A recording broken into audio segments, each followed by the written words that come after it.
Update ചെയ്യും. പിന്നെ രാജേഷിന്റെ ഒരു യൂട്യൂബ് ചാനൽ ഉണ്ട്, അതിനകത്ത് സബ്സ്ക്രൈബ് ചെയ്ത് കേൾക്കാം. പേര് രാജേഷ് ഇടും, ഗ്രൂപ്പിലിടും.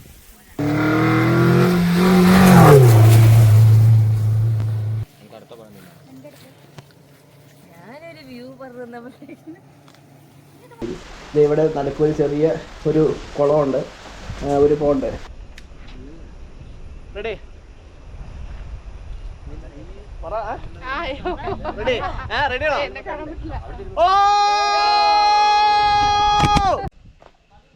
അങ്ങനെ ഒരു പ്രാവശ്യം കൂടി ഗ്രീൻബർഗിലേക്ക് നമ്മൾ വന്നേക്കാണ്. എടക്കുളമാവിലെ ഗ്രീൻബർഗ് റിസോർട്ടിലേക്ക്.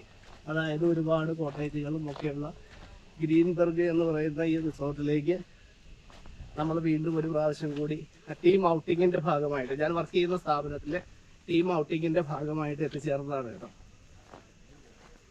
അപ്പൊ ഈ റിസോർട്ടിനെ കുറിച്ച് പറയുകയാണ് എന്നുണ്ടെങ്കിൽ എന്താ പറയാ, ഒരുപാട് ഏരിയകളുണ്ട്.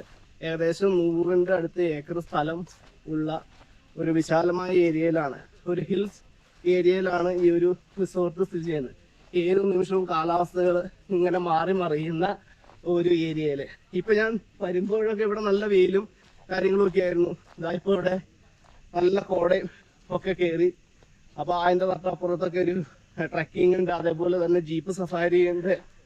ജീപ്പ് സഫാരി എന്ന് പറയുമ്പോൾ ശരിക്കും നല്ല അടിപൊളിയാണ്. അപ്പൊ അങ്ങനെ ഒരുപാട് കാഴ്ചകളൊക്കെ ആയിട്ട് ആ കാഴ്ചകളിലേക്കൊക്കെ നമുക്ക് പോകാം.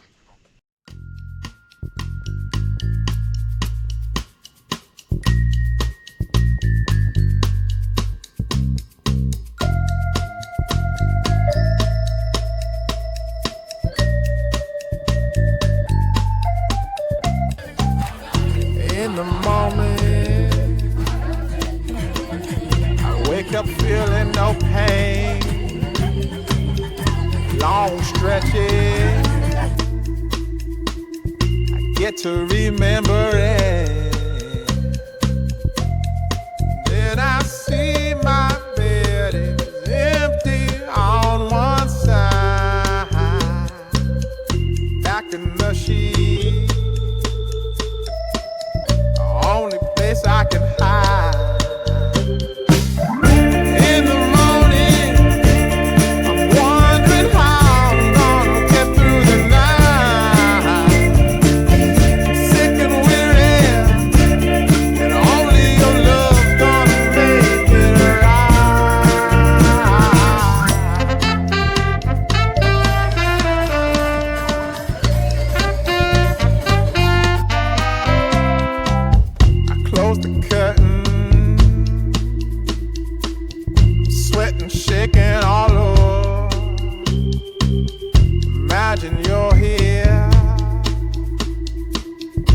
Looking up at the door, I'm a better man with your love than without. Stuck in the cell, I may never make it out.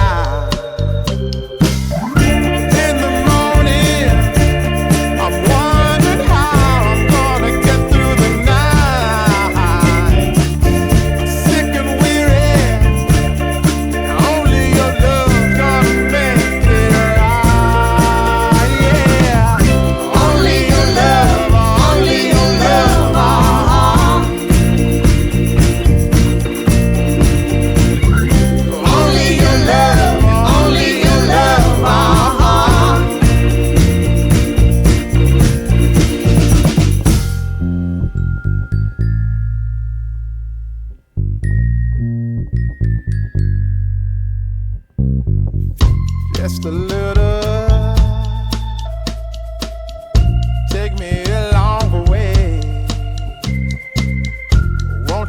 visit. Won't you stop by to stay?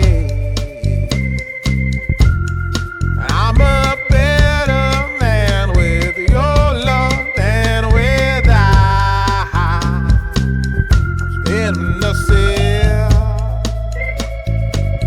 I may never make it out. And in the morning, I'm wondering how I'm gonna get through the night. I'm sick and weary. Only your love's gonna make it right. Only your love. Greenberg എന്ന് പറയുന്ന ഈ പ്രകൃതി സുന്ദരമായ resort പ്രസിദ്ധമായത് ഉണ്ടല്ലോ, നമ്മളുടെ 12th മാൻ സിനിമയുടെ ഷൂട്ടിങ്ങും അതിൻ്റെ റിലീസിങ്ങും ഒക്കെ കഴിഞ്ഞതോടുകൂടിയാണ്. നമ്മുടെ ലോക്ക്ഡൗണിൻ്റെ സമയത്താണ് 12th മാൻ സിനിമയുടെ ഷൂട്ടിംഗ് ഇവിടെ നടന്നത്. ഏകദേശം ഒരു മാസത്തോളം മോഹൻലാലും ടീമും ഒക്കെ അവിടെ ഉണ്ടായിരുന്നു. അപ്പോൾ ആ മോഹൻലാൽ താമസിച്ച റിസോർട്ടും ഒക്കെ നമുക്ക് അവിടെ കാണാം കേട്ടോ. അപ്പോൾ ആ സിനിമയോട് അനുബന്ധിച്ച് അതിൻ്റെ കഥയും പശ്ചാത്തലവും എല്ലാം ഈ റിസോർട്ടിനോടനുബന്ധിച്ചുള്ള ഒരു ട്രക്കിംഗ് ഏരിയ ഒക്കെ ഉണ്ട്. ആ ട്രക്കിംഗ് ഏരിയയോടൊക്കെ അനുബന്ധിച്ചായിരുന്നു. അപ്പോൾ ആ റിലീസായതോടു കൂടിയിട്ടാണ് ഈ റിസോർട്ടിൻ്റെ പ്രകൃതി മനോഹരമായ ദൃശ്യങ്ങൾ ജനങ്ങളെ ഏറ്റവും കൂടുതൽ കണ്ടതും ഏറ്റവും പ്രസിദ്ധമായതും എന്ന് വേണമെങ്കിൽ പറയാം. സാധാരണ റിസോർട്ടുകളിലെ ചെക്ക് ഇൻ ചെക്ക് ഔട്ട് സമയങ്ങൾ രാവിലെ 11 മുതൽ പിറ്റേ ദിവസം 11 അല്ലെങ്കിൽ ഉച്ചയ്ക്ക് 2 മുതൽ പിറ്റേ ദിവസം 2 മണിയോ അങ്ങനെയൊക്കെയാണല്ലോ. അപ്പോൾ നമ്മളിവിടെ ടീം ഔട്ടിങ്ങിൻ്റെ ഭാഗമായിട്ട് വന്നതായതുകൊണ്ട് തന്നെ നമുക്ക് വൺ ഡേ ട്രിപ്പ് എന്ന രീതിയിലായതുകൊണ്ടും ഇപ്പോൾ രാവിലെ 7 മണിക്ക് നമ്മൾ സ്ഥാപനത്തിൽ നിന്ന് പോന്നിട്ട് ഏകദേശം 10 മണിയോടുകൂടി നമ്മൾ ഇവിടെ എത്തി കേട്ടോ. നമ്മൾ കൃത്യം 10 മണിക്ക് തന്നെ ഇവിടെ എത്തിച്ചേർന്നിരുന്നു. അപ്പോൾ ആ ഒരു പ്രകൃതി രമണീയമായ ഒരു അന്തരീക്ഷത്തിലൂടെയാണ് നമ്മളിങ്ങനെ കടന്ന് പോകുന്നത്. നമ്മൾ ഇങ്ങോട്ടേക്ക് വരുന്നതിന് തൊടുപുഴയിൽ നിന്നാണ് നമ്മൾ കടന്നു പോകുന്നത്, നിങ്ങൾക്ക് അറിയാവുന്ന പോലെ തന്നെ. അപ്പോൾ ആ കുളമാവ് എന്ന് പറയുന്ന ആ ഒരു ഏരിയ, ആ ഒരു ചുരമൊക്കെ കയറി അങ്ങനെയാണല്ലോ നമ്മൾ പോയിരുന്നത്. അപ്പോൾ അവിടുത്തെ കാലാവസ്ഥ കാര്യങ്ങൾ ഇതൊക്കെ നല്ല അടിപൊളിയായിരുന്നു. ആ കാഴ്ചകളും അടിപൊളിയായിരുന്നു. അപ്പോൾ അങ്ങനെ ആ ഒരു ഭാഗത്തു കൂടി കടന്നു വന്നു കഴിയുമ്പോൾ ഈ ഒരു റിസോർട്ട് ഇരിക്കുന്നത് ശരിക്കും ഒരു വന മേഖലയോട് ചേർന്ന് തന്നെ ആയതുകൊണ്ട് തന്നെ ആ ഒരു ചെറിയ വഴിയിലൂടെ ഒരു ഓഫ് റോഡ്, ഈ ബസ്സിന് കടന്നു വരാൻ പറ്റുന്ന രീതിയിലുള്ളൊരു വഴി എന്ന് പറയാൻ പറ്റില്ല, എന്നാലും ഒരു ഓഫ് റോഡ് വഴിയിലൂടെ വേണം കടന്നു പോരാമെന്ന് പറയാം കേട്ടോ. നമ്മൾ ആ വഴിയൊക്കെ നമ്മൾ കുറേയൊക്കെ നമ്മൾ എടുത്തിട്ടുണ്ട്, അത് നിങ്ങൾ കണ്ടു തൊട്ട് മുമ്പ്. അപ്പോൾ അങ്ങനെയാണ് നമ്മൾ വന്നത്. അപ്പോൾ ഈ ബാച്ചിൽ നമ്മൾ വന്നത് ഏകദേശം 40ഓളം പേരാണ് കേട്ടോ. ഇതേപോലെയുള്ള 10 ബാച്ചുകളോളമായിട്ടാണ് നമ്മൾ ഇവിടെ ഇങ്ങനെ ട്രിപ്പ് വന്നത്. അപ്പോൾ നമ്മളിവിടെ വന്ന് എത്തിച്ചേർന്ന് ഇനി അവരുടെ ഒരു വെൽക്കം ഡ്രിങ്കും അതേപോലെ ഒരു ബ്രീഫിങ്ങും എല്ലാം കഴിഞ്ഞിട്ടാണ് നമ്മൾ നേരെ അടുത്ത ആക്ടിവിറ്റീസുകളിലേക്കും ഒക്കെ പോകുന്നത്. അപ്പോൾ ഒരുപാട് ആക്ടിവിറ്റീസ് ഉണ്ട് കേട്ടോ ഇവിടെ. ഓഫ് റോഡ് ബസ്സൊക്കെ തീർത്ത് നോക്കാം. അപ്പോൾ 4 പേര് നടക്കുന്ന ഒരു സെറ്റായിട്ട് ജസ്റ്റ് 4 പേര് പേര് കൊടുക്കുക, തിരിച്ചു വരിക. ഒരു 5-10 മിനിറ്റ് കൊണ്ട് നമുക്ക് തിരിച്ചു വരാം. അത് കഴിഞ്ഞ് നമ്മൾ ചെറിയൊരു മല കയറാൻ പോകുന്നു. അത് കഴിഞ്ഞ് തിരിച്ച് താഴെ കഴിഞ്ഞ് ഫാം വിസിറ്റിങ്, പിന്നെ ഉള്ള കുറച്ച് വാട്ടർ ഗെയിംസാണ്. നിങ്ങൾ സൂക്ഷിക്കേണ്ടതെന്ന് വെച്ചാൽ വാട്ടർ ഗെയിംസ് സെക്ഷൻ മാത്രമേ ഉള്ളൂ. അവിടെ വെള്ളം ആ കുളത്തിന് ഭയങ്കര ആഴം കൂടുതലാണ്, അതിൽ ചാടാതിരിക്കുക. പിന്നെ നിങ്ങളുടെ മൊബൈൽ, ഫോണ്, വാച്ച്, മാല അങ്ങനെയുള്ള സാധനങ്ങൾ പോകാതെയും സൂക്ഷിക്കുക. ആ സമയത്ത് നിങ്ങൾ പറഞ്ഞു പോയാലും കുഴപ്പമൊന്നുമില്ല, നിങ്ങൾ തിരിച്ചെടുത്തോളം വിഷ്വലൈസല്ല. ഈ കുഞ്ഞു കുഞ്ഞു സാധനങ്ങൾ പോയി കഴിഞ്ഞാൽ കിട്ടുകയില്ല. പിന്നെ 12 തൊട്ട് 2:30 വരെ ലഞ്ച് വഴിയാണ് സെറ്റ് ചെയ്താക്കുന്നത്. പിന്നെ അത് നമ്മളിവിടെ കുറച്ച് ഫൺ ഡ്രോപ്പ് ഗെയിംസ് ഉണ്ട്. നമ്മുടെ സേഫ്റ്റി ബെൽറ്റ് ഇട്ടിട്ട് കയറി കൂടെ നടക്കുന്നത്. അവിടെയും നമ്മുടെ ഫോണും കാര്യങ്ങളും. ജീപ്പ് ട്രക്കിംഗ്, ജീപ്പിംഗ് സഫാരി അല്ലേ, അതിന് വേണ്ടിയിട്ട് ഞങ്ങൾ പോവുകയാണ് കേട്ടോ. ഓരോ ബാച്ചായിട്ടാണ് പോകുന്നത്. അപ്പോൾ ആദ്യ ബാച്ച് അവിടെ നിന്ന് പോയി, ഇനിയിപ്പോൾ അടുത്ത ബാച്ച് നമ്മൾ പോകാനൊക്കെ ആയിട്ട് തയ്യാറെടുക്കുകയാണ്. അപ്പോൾ 4 പേര് വെച്ചിട്ടാണ്. അപ്പോൾ നമ്മൾ ഇപ്പോൾ എത്തിച്ചേർന്നിരിക്കുന്ന ഗ്രീൻബർഗിൽ ഇപ്പോൾ കഴിഞ്ഞ തവണ എത്തിയതിനേക്കായൊക്കെ ഒരുപാട് മാറ്റങ്ങളൊക്കെ വന്നു കേട്ടോ. അപ്പോൾ ഞങ്ങളൊരു ഇത്ര പേരേ ഉള്ളൂ എന്നിരുന്നാൽ തന്നെ ബാക്കി എല്ലാവരും തന്നെ അങ്ങോട്ടേക്ക് പോയിട്ടുണ്ട്. ഏകദേശം 40ഓളം പേര് വരുന്ന ഒരു ബാച്ചാണ് ഇപ്പോൾ നമ്മൾ വന്നിരിക്കുന്നത്. ഒരു 1.5 ട്രിപ്പാണ്, ഇടയ്ക്ക് ഇറങ്ങി പോരുത് കേട്ടോ. അടിപൊളിയാ, പോയിക്കോ, കുഴപ്പമൊന്നുമില്ല.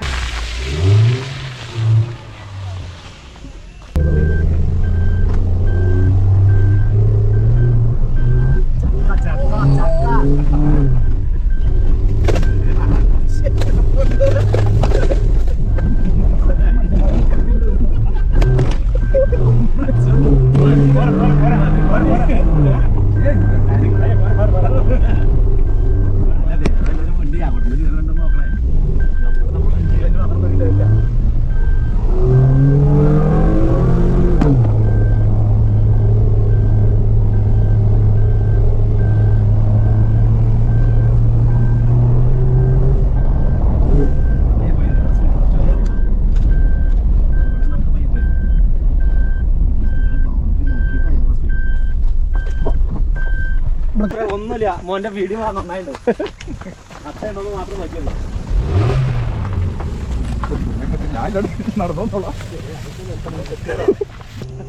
ഓഫ്-റോഡ് സഫാരി ഞങ്ങൾ വന്നിട്ട് സൂപ്പർ, ഒന്നും പറയാനില്ല. കത്തിച്ചു എല്ലാവരും കിളി പോയി, അടിപൊളി. അവിടെയൊക്കെ നന്നായിട്ട് കയറി കിടക്കുന്നുണ്ട്. നമുക്കും ഇനി കോട കിട്ടുമായിരിക്കും. നീ അങ്ങോട്ടും അല്ലേ? അങ്ങനെയുള്ള ഇവിടെയൊക്കെ നല്ലത് കുത്തനെയുള്ള ഭാഗമാണ് കേട്ടോ. അപ്പൊ നമ്മൾ ജീപ്പ് അവിടെ വെയിറ്റ് ചെയ്യാണ്. നിങ്ങൾക്ക് കാണാൻ പറ്റുമായിരിക്കും, അവിടെ ജീപ്പ് വെയിറ്റ് ചെയ്യുന്നുണ്ട്. അപ്പൊ നമ്മൾ ഇനിയും ആ ഒരു സ്പീഡ് റൈസിലേക്ക് പോവാണ്. ഫോട്ടോ നമുക്ക് അപ്പുറത്തെടുക്കാം.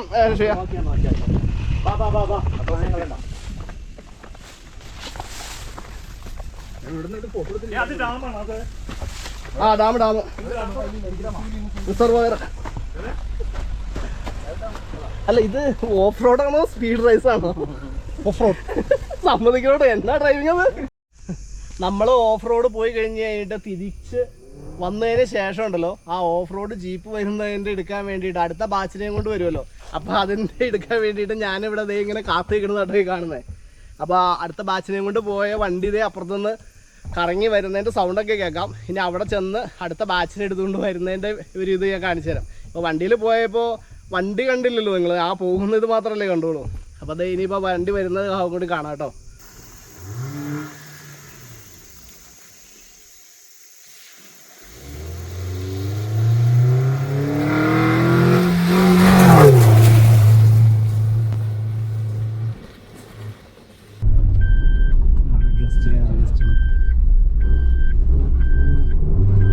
അവരിതിനകത്ത് കയറിയെന്നാണ് അവര് മാറി. വണ്ടിയുടെ പരമ്പര മനസ്സിലായി.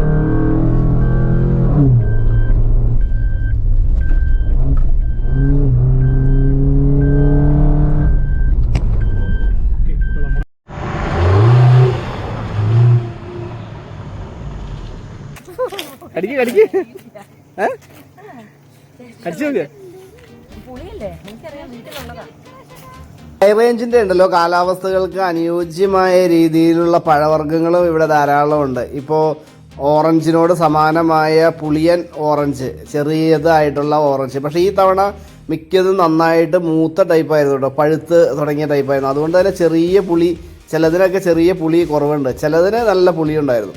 അപ്പോൾ കഴിഞ്ഞ തവണ ഞാൻ ഇതിൻ്റെ ഒരു വീഡിയോ എടുത്തിട്ടുള്ളതായതുകൊണ്ട് ഈ തവണ ഞാൻ അതെടുത്ത് കടിക്കുന്നതായിട്ടുള്ള വീഡിയോ എടുത്തില്ല കേട്ടോ.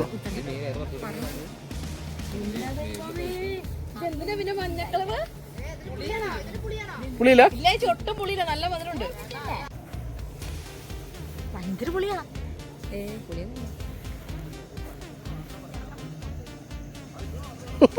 ഇത് കഴിഞ്ഞതാണ് ഞാനേ കടിച്ചിട്ട് അതിന്റെ വീഡിയോ ഇട്ടത്, അതാണ് ഇതാണ് ഞാൻ ചെയ്യാതെ. എന്തായാലും പുളിയൻ ഓറഞ്ച് എല്ലാവരും ഒന്ന് ട്രൈ ചെയ്ത് നോക്കുന്നുണ്ട് കേട്ടോ. കാരണം മരത്തിൽ കിടക്കുന്നുണ്ടായാലും പുളി ഉണ്ടെന്ന് പറഞ്ഞാൽ എല്ലാവർക്കും അറിയാൻ പറ്റില്ലല്ലോ. കാരണം ഇത് ഒന്ന് കടിച്ചു നോക്കുമ്പോഴാണല്ലോ അതിൻ്റെ ആ ഒരു എഫക്റ്റ് അറിയാൻ പറ്റുള്ളൂ. അപ്പോൾ അങ്ങനെ നല്ല ഒരു നാരങ്ങ കിടക്കുന്ന അത്ര വലിപ്പത്തിൽ ഇങ്ങനെ ആ പുളിയൻ ഓറഞ്ച് ഇങ്ങനെ കിടക്കുന്നുണ്ട്. അപ്പോൾ ഇതൊക്കെ അച്ചാറൊക്കെ ഇടുകയാണെങ്കിൽ നല്ല ടേസ്റ്റ് ആയിരിക്കും എന്നൊക്കെ അങ്ങനെ പറയുന്നത് കേട്ടു. പിന്നെ അപ്പുറത്തേക്ക് മാറിയിട്ടാണെങ്കിലും സപ്പോർട്ടയുടെ ഒരു തോട്ടം നല്ല കുറച്ച് മാറി വിശാലമായ ഒരു സപ്പോർട്ടയുടെ ഒരു തോട്ടമുണ്ട്. പിന്നെ ഏലത്തോട്ടം അപ്പുറത്തേക്ക് മാറി വേറെ ഉണ്ട്. അതേപോലെ തന്നെ നമ്മുടെ സ്ഥിരം തേയിലത്തോട്ടം ഉണ്ട് കേട്ടോ അപ്പുറത്തൊക്കെ മാറിയിട്ട്. അപ്പോൾ അതിനിടയിലൂടെയൊക്കെ ആയിട്ടാണ് ഈ ട്രക്കിങ് നമ്മുടെ അതിൽ ട്രക്കിങ് എന്ന് പറയാൻ പറ്റില്ല, ജീപ്പ് റൈസ് പോയിക്കൊണ്ടിരിക്കുന്നത്.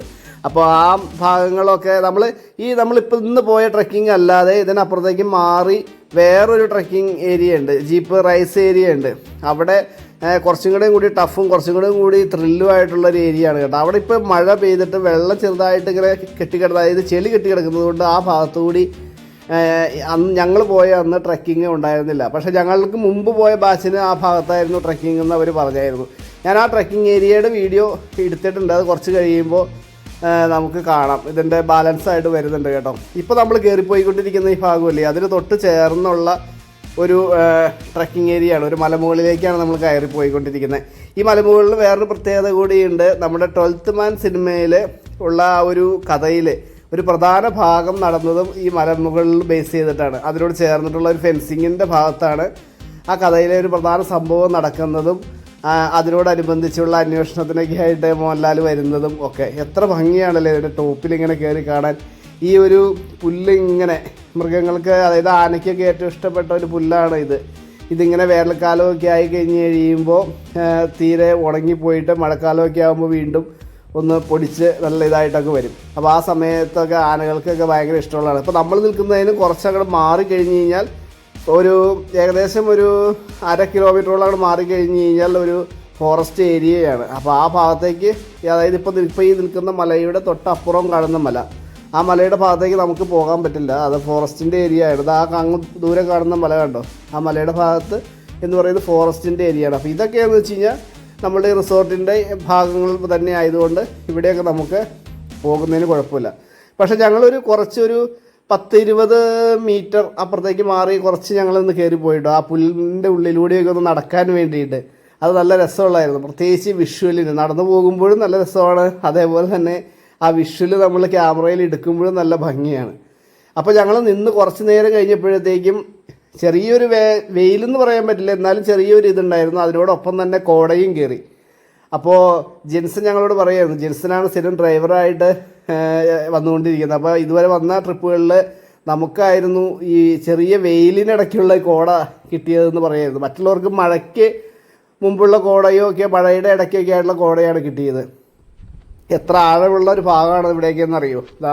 ഈ വിഷ്വലൊന്ന് നോക്കി, ഞങ്ങൾക്ക് വെയിലിനിടയ്ക്ക് കിട്ടിയ കോടയാണ് കേട്ടോ അത്. അടിപൊളിയായിട്ട് ഇങ്ങനെ കോട കയറി വന്നങ്ങോട്ട് മറിഞ്ഞു മൊത്തം.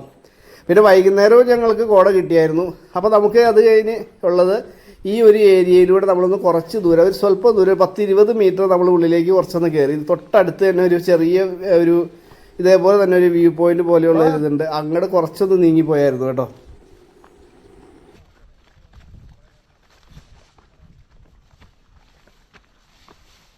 അങ്ങനെ അട്ട ഉണ്ടാവില്ല, ഈ വെള്ളം കൂടി ഉള്ളിടത്ത് അട്ട അധികം ഉണ്ടാവുള്ളൂ.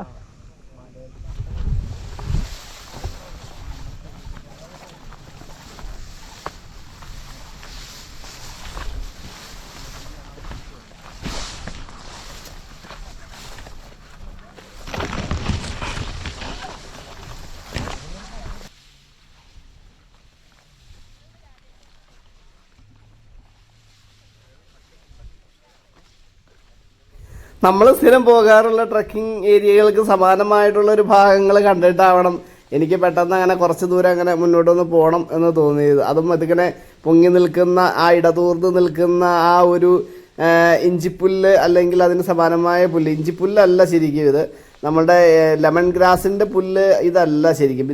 അതിൻ്റെ സമാനമായ മറ്റൊരു പുല്ലാണിത്. ഇത് ശരിക്കും മൃഗങ്ങളൊക്കെ തിന്നുന്ന പുല്ലാണ്, അതായത് കാട്ടുമൃഗങ്ങളൊക്കെ ഭക്ഷിക്കുന്ന പുല്ലാണ്, ഞാൻ നേരത്തെ പറഞ്ഞല്ലോ.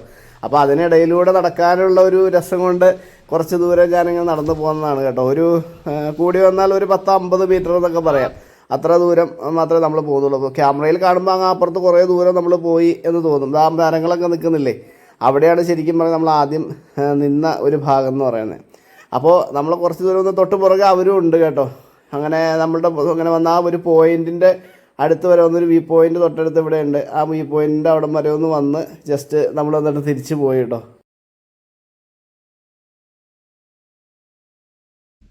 ഇപ്പഴാ ശരിക്കും പറഞ്ഞ ട്രക്കിംഗ് പോയിന്റ് ഇതാണ് മോനെ ട്രക്കിംഗ് പോയിന്റ്.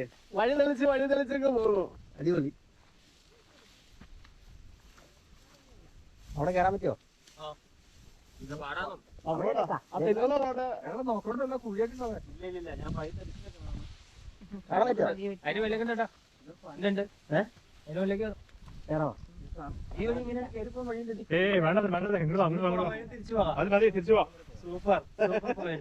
എല്ലാവർക്കും ഫസ്റ്റ് എക്സ്പീരിയൻസ് ആണത്. അടിപൊളി. ശരിക്കും ഇവിടെ വന്ന് ഇങ്ങനെ നിൽക്കുമ്പോൾ എല്ലാവർക്കും നല്ല സന്തോഷമായിരുന്നു കേട്ടോ. ഞങ്ങൾ അവിടെ നിന്ന് നല്ല അടിപൊളി കുറച്ച് ഫോട്ടോസൊക്കെ അങ്ങനെ എടുത്തു. ശരിക്കും ഈ ഒരു പച്ചപ്പിനിടയിലൂടെ ഇങ്ങനെ പോകുന്നത്, ആ വിഷ്വൽ എത്ര ഭംഗിയാണ് അല്ലേ, ക്യാമറയിൽ എടുക്കുമ്പോഴുള്ള ആ ഒരു ഇത് കണ്ടോ. പിന്നെ ആ ഒരു ഇടതൂർന്ന ആ ഒരു ചെടികൾക്കിടയിലൂടെയുള്ള ആ ഒരു നടത്തവും ഒക്കെ ശരിക്കും ഇങ്ങോട്ടേക്ക് ഒരു വഴിച്ചാല് തന്നെ ഉണ്ട്. അത് എപ്പോഴും അവിടെ വരുന്ന റിസോർട്ടിൽ വരുന്ന ഗസ്റ്റുകളിൽ കുറേ പേരൊക്കെ മിക്കവാറും ഇങ്ങോട്ടേക്കൊക്കെ വരുന്നുണ്ട്. കാരണം അതേപോലെ വഴിച്ചാല് ഇങ്ങനെ ഉണ്ട് കേട്ടോ. അപ്പുറത്ത് നമ്മൾ ആദ്യത്തെ കണ്ട ആ ഒരു പോയിന്റ് ഉണ്ടല്ലോ, ആ പോയിന്റിൽ അവരിയ്ക്കുന്ന അവർ രണ്ടുപേരും ഞങ്ങളോടൊപ്പം പോകുന്നില്ല. ഈ ഒരു ഭാഗം കാണുമ്പോൾ നിങ്ങൾ കണ്ടോ, എല്ലാവരും കൈ ഇങ്ങനെ പൊക്കി തലയിൽ ഇങ്ങനെ പിടിച്ചിട്ടുള്ള രീതിയിൽ പോകുന്നത് ശരിക്കും ശബരിമലയ്ക്ക് ഇരുമുടിക്കെട്ടുമായിട്ട് പോകുന്ന ഒരു തോന്നലാണ് ഇത് കാണുമ്പോൾ ഉണ്ടാവുക. ഇതെന്താണെന്ന് വെച്ച് കഴിഞ്ഞാൽ ആ ഇഞ്ചിപ്പുല്ലിൻ്റെ സൈഡിന് നല്ല അരം പോലെയുള്ള ഒരു ഇതുണ്ട്. അത് കയ്യിൽ ഇങ്ങനെ മുട്ടുമ്പോൾ ചിലപ്പോൾ കൈ ഇങ്ങനെ പോറും, അല്ലെങ്കിൽ ആ ഒരു അലോസരം ഉണ്ടാവും. അപ്പോൾ അതുകൊണ്ടാണ് എല്ലാവരും അങ്ങനെ ആ കൈയൊക്കെ പിടിച്ചങ്ങനെയാണ് പോയത് കേട്ടോ.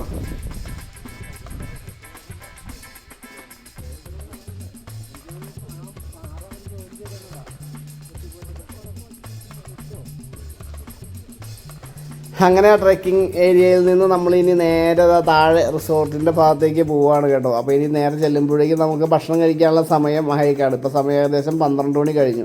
അപ്പോൾ 12 മണി മുതൽ ഭക്ഷണം റെഡിയാവുമെന്നാണ് പറഞ്ഞത്. ഇനിയിപ്പോൾ നമുക്ക് നേരെ പോയി ഭക്ഷണമൊക്കെ കഴിച്ച് കഴിഞ്ഞിട്ട് പൂളിലിറങ്ങുന്നവർക്ക് പൂളിലിറങ്ങാം. അതല്ലെങ്കിൽ കയാക്കിങ് അല്ലെങ്കിൽ ബോട്ടിങ് ഒക്കെ പോലെ അത് അങ്ങനെയുള്ള ആക്ടിവിറ്റീസ് ഉണ്ട്. അതെല്ലാം അങ്ങനെ ചെയ്യുന്നവർക്ക് അത് ചെയ്യാം. അല്ലെങ്കിൽ കുറച്ച് നേരം നമ്മുടെ റിസോർട്ടിലൂടെയൊക്കെ നടക്കാം. ഒരുപാട് ഏരിയ ഉണ്ടല്ലോ. പിന്നെ ഒരു ഫാമുണ്ട്, ഫാമിലൊക്കെ പോകാം. അപ്പോൾ അങ്ങനെ അടുത്ത ഇനി ഭക്ഷണം കഴിക്കാനുള്ള തയ്യാറെടുപ്പുമൊക്കെ ആയിട്ട് എല്ലാവരും റെഡിയായി.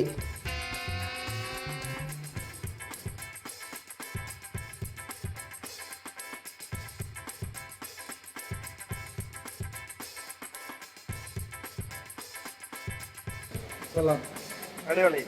ഏറ്റവും ഇഷ്ടപ്പെട്ടത് ഫിഷ് കറി നല്ല കറിയാണ്. ബീഫ് ഓക്കെ, പക്ഷേ ചെറിയ പീസ് ആണെങ്കിൽ അടിപൊളിയാണ്. Overall okay. ഫുഡിൻ്റെ കാര്യത്തിൽ എന്തായാലും ആരും ഇവിടെ വന്ന ഒരു കുറ്റം പറയില്ല കേട്ടോ.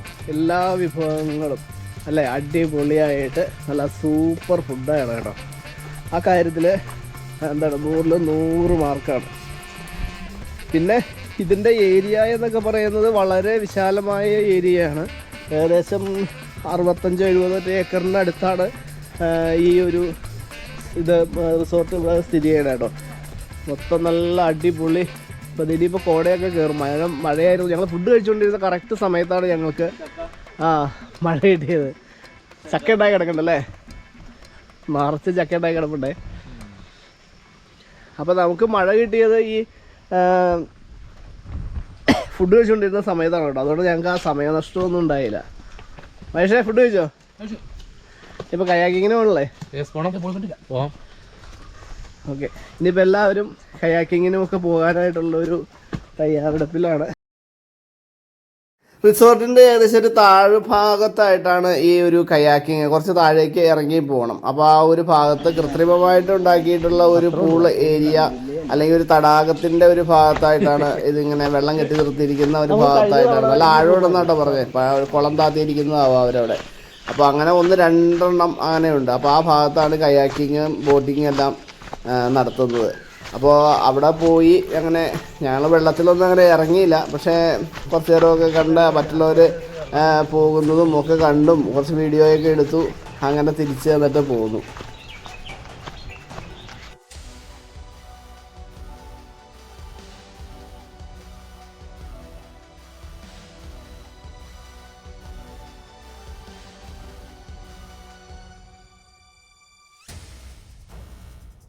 പെഡൽ ബോട്ട് ഇങ്ങനെ കാണുമ്പോൾ ഭയങ്കര നിസ്സാരമായിട്ട് നമുക്ക് തോന്നുന്നുണ്ടെങ്കിലും അത് പുറകിലിരുന്ന് ആ ഒരു ചവിട്ടുന്നവർക്കുണ്ടല്ലോ നല്ല പണിയാണ് കേട്ടോ. കുറേ നേരം ചവിട്ടുമ്പോഴത്തേക്കും കാലിനൊക്കെ നല്ല വേദനയാവും. മസിലൊക്കെ നന്നായിട്ട് ഒന്നങ്ങോട്ട് ഇളകി മസിലൊക്കെ ഒന്ന് പിടിക്കും. അപ്പോൾ ഈ ഒരു പെഡൽ ബോട്ടിൽ ഇരുന്നിട്ട് ബാക്കിലിരുന്ന് ചവിട്ടുന്നവൻ ചിലപ്പോൾ കുറച്ച് നേരം കഴിഞ്ഞ് കഴിയുമ്പോൾ ഫ്രണ്ടിലേക്കൊക്കെ മാറാനുള്ള സാധ്യത ഉണ്ട്. ഇതിപ്പോൾ 2 പേരുടേതാണ് കേട്ടോ. മറ്റേ 4 പേരുടെ പെഡൽ ബോട്ടിൽ ഇരുന്നാണ് ആദ്യം പോകുന്നത് കണ്ടേ. പിന്നെ കയാക്കിങ് ആണെന്നുണ്ടെങ്കിൽ കയാക്കിങ് കുറച്ച് നേരം ഇരുന്ന് കഴിഞ്ഞ് കഴിയുമ്പോൾ നടുവിനൊക്കെ ചെറിയൊരു അലോസരമൊക്കെ ഉണ്ടാവും. എന്നാലും ഒന്ന് ഇരുന്ന് കുറച്ച് കഴിയുമ്പോഴത്തേക്കും അത് ഒന്ന് നമ്മൾ കറക്റ്റൊക്കെ ഒന്ന് സെറ്റാവും കേട്ടോ.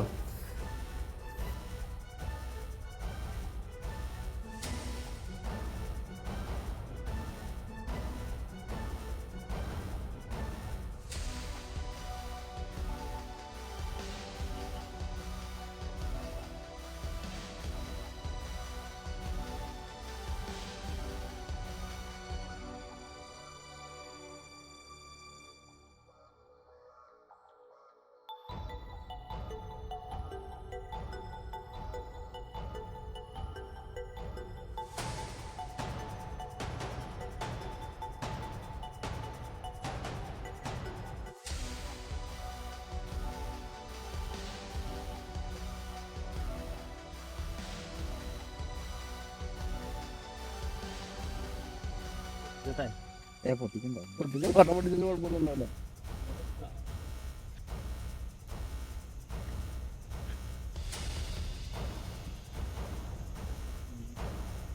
ഏലക്കായ ഉണ്ടത്.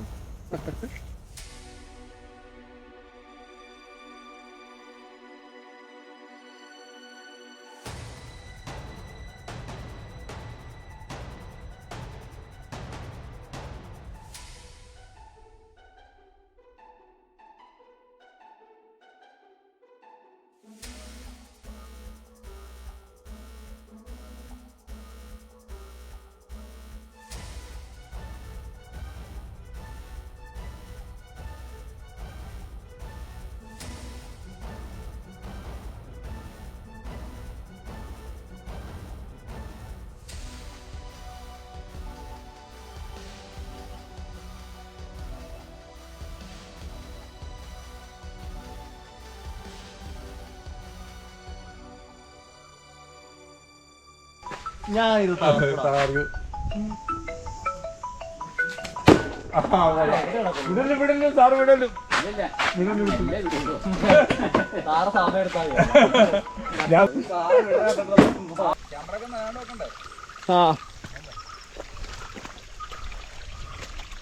രാവിലെ പോയ ആ ഒരു ഓഫ് റോഡ് ട്രിപ്പ് ഉണ്ടല്ലോ, അതിൻ്റെ തന്നെ വേറൊരു ഓഫ് റോഡ് ട്രിപ്പാണ് ഇത്. ഈ റൂട്ട് ഞങ്ങൾ ഇപ്പോൾ പോയില്ല. കാരണം എന്താണെന്ന് വെച്ച് കഴിഞ്ഞാൽ മഴ പെയ്ത് ആകെ സ്കിഡായി കിടക്കുന്നത് കൊണ്ട് ഈ റൂട്ട് പോകാതിരുന്നത്. പക്ഷേ ഓഫ് റോഡിന് പറ്റിയ റോഡാണ് കേട്ടോ ഇത്. അതിന് വേണ്ടിയിട്ട് തെളിച്ചിട്ടേക്കുന്ന ഭാഗങ്ങളാണ് ഇതെല്ലാം. ഈ ഓഫ് റോഡ് എന്ന് പറഞ്ഞാൽ നമ്മൾ രാവിലെ പോയത് സ്ട്രൈറ്റ് റോഡായിരുന്നുണ്ടെങ്കിൽ ഇത് നല്ല കുത്തനെയുള്ള ഭാഗങ്ങളാണ്.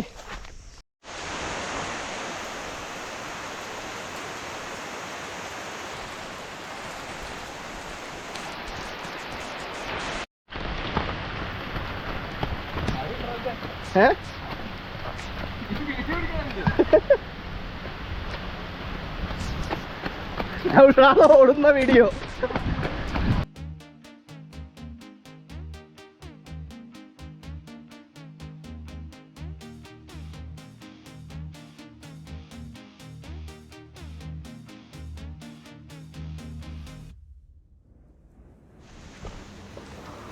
നമുക്ക് റിസോർട്ടിന്റെ കുറച്ച് ഭാഗങ്ങൾ ഒന്ന് ചുറ്റിക്കറങ്ങി കാണാം കേട്ടോ.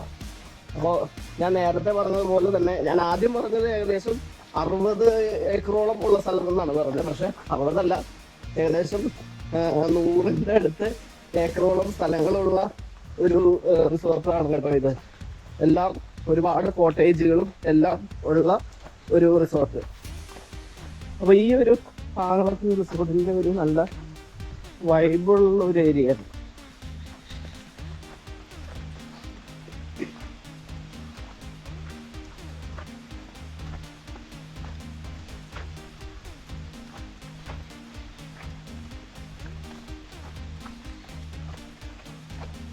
പല ഭാഗങ്ങളിലായിട്ട് ഒരുപാട് കോട്ടേജുകളിലൂടെ ആണ് കേട്ടോ ഈ റിസോർട്ടിന്റെ ഒരു നിർമ്മാണ രീതി എന്ന് പറയുന്നത്.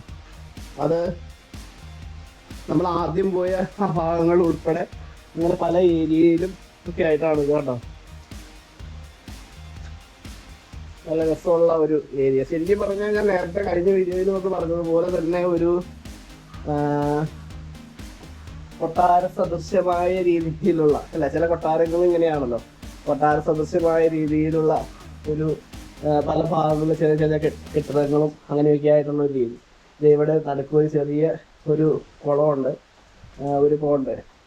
പക്ഷെ ഇതിന് ചുറ്റും ഇപ്പൊ അവര് കമ്പി കവർ ചെയ്തിട്ടുണ്ട് കേട്ടോ, ഹാൻഡിൽ ഇട്ടിട്ടുണ്ട്. പക്ഷെ അത് നേരത്തെ ഹാൻഡിൽ ഇടാതിരുന്ന സമയത്ത് ഇതിനേക്കാൾ ഭംഗിയായിരുന്നു. ഇതിപ്പോ സേഫ്റ്റിയുടെ ഭാഗമായിട്ടായിരിക്കും ആ പൂള് ഒന്ന് അവര് കവർ ചെയ്തേക്കണേ.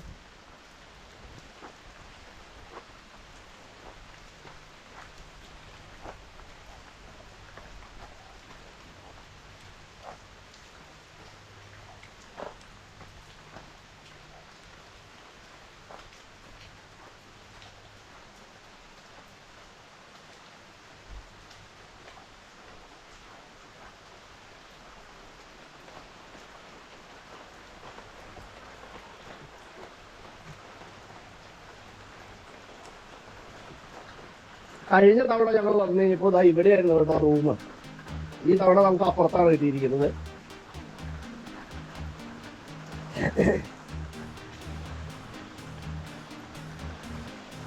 നമ്മുടെ ഫ്രണ്ട് ഏരിയ അതുപോലെ തന്നെ ഇത് ഏകദേശം ബാക്ക് ഏരിയ ആയിട്ട് വരും റിസോർട്ടിന്റെ. അപ്പോൾ ഇതാ അവിടെയൊക്കെ കോട കയറി നിറഞ്ഞു കിടക്കുന്നുണ്ട് അവിടെ എല്ലാം. മഴ ഇപ്പൊ ചെറുതായിട്ടൊരു ചാറ്റൽ മഴ പോലെ ഉണ്ട്. അത് കാരണമാണ് ഇപ്പോൾ ഇവിടെ ഈ ഭാഗത്തൊക്കെ കോടയില്ലാത്തത്. ഇപ്പൊ തന്നെ അവിടെ നിന്നൊക്കെ കോട ഇവിടെ കയറും. ആദ്യം ഒന്ന് കോട മൊത്തം കയറിയിരുന്നു.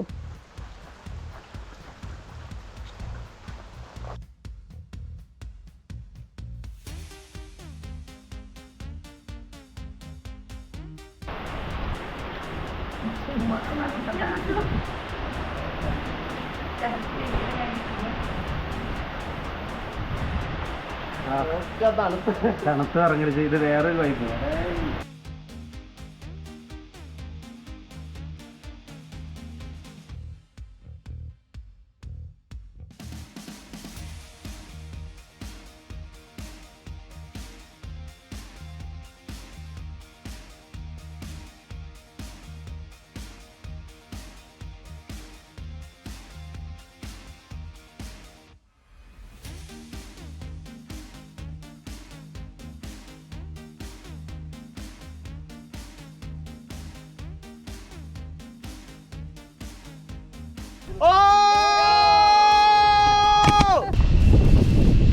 അപ്പൊ നമ്മുടെ ടീം ഔട്ടിങ് ഇവിടെ പൂർത്തീകരിക്കുകയാണ് കേട്ടോ. അതേ സമയം ഏകദേശം 5 മണി കഴിഞ്ഞിരിക്കുന്നു. അപ്പൊ നന്നായിട്ട് കോടയൊക്കെ കയറി.